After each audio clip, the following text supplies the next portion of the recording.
চৰম বিত্তীয় সংকটত পৰিছে অসম চৰকাৰ। অসম চৰকাৰে এতিয়া যিবিলাক বিভাগত তেওঁলোকৰ মানে চৰকাৰী পইচা জমা আছিল সকলোবিলাক ঘূৰাই বিচাৰিছে। মই অসমৰ ৰাইজৰ জ্ঞাতাৰ্থে এটা ক'ব বিচাৰিছোঁ, গাঁৱে গাঁৱে অলিয়ে গলিয়ে এতিয়া মই দেখিছোঁ আমাৰ এইফালেও ভাল ভাল মানুহেও বিজেপি সদস্যতা ল'বলৈ গৈছে। কিয়? তেওঁলোকক প্ৰলোভন দিয়া হৈছে যে আঁচনি দিব, ঘৰে ঘৰে পইচা সোমাব, তেওঁলোকে চৰকাৰী আঁচনি পাব।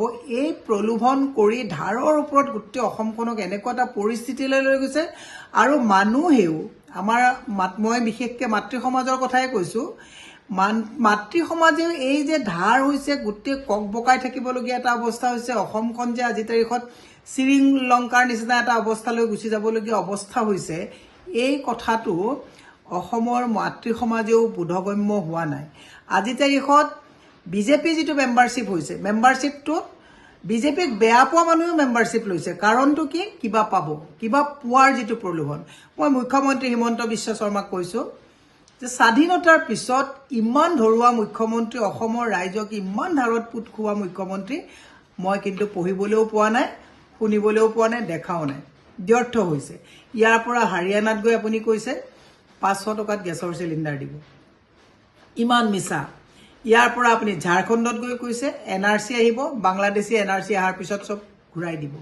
ইমান বাকী ফাঁকি মিছা প্ৰলোভনেৰে সময় নষ্ট কৰি অসমৰ ৰাইজক যে একদম বিত্তীয় সংকট অৱস্থা এটালৈকে। যোৱাকালি খবৰ এটা পালোঁ, JJMত যিমানবোৰ আমাৰ থলুৱা ঠিকাদাৰ আছে সকলোকে কামবিলাক য'ত যেনেকৈ আছে তাতে বন্ধ কৰিব দিছে।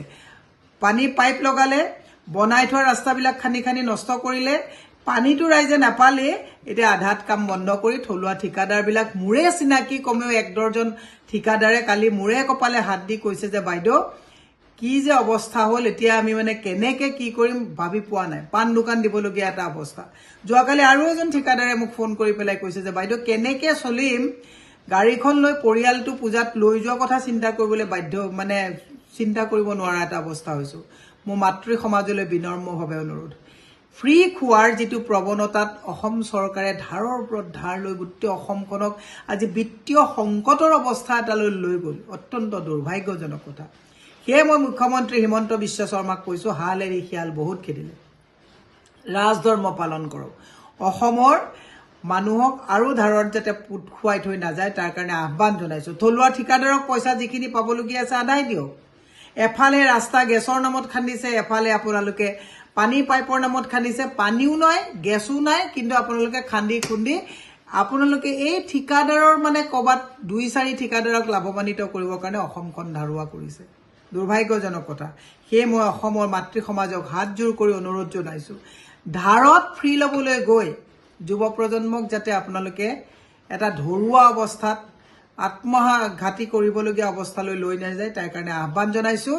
আৰু বিজেপি সদস্যতাৰ নামত যিটো প্ৰলোভন দিয়াৰ আৰম্ভ কৰিছে, হিমন্ত বিশ্ব শৰ্মাই খবৰ কাগজবিলাক পঢ়িব, হিমন্ত বিশ্ব শৰ্মাই চৰকাৰী বিভাগৰ কথাবিলাক পঢ়ি পেলাই অসমখন আৰু ধাৰত পুত নোযোৱাবৰ কাৰণে মই তেখেতক টানি আহ্বান জনাইছোঁ। ধন্যবাদ।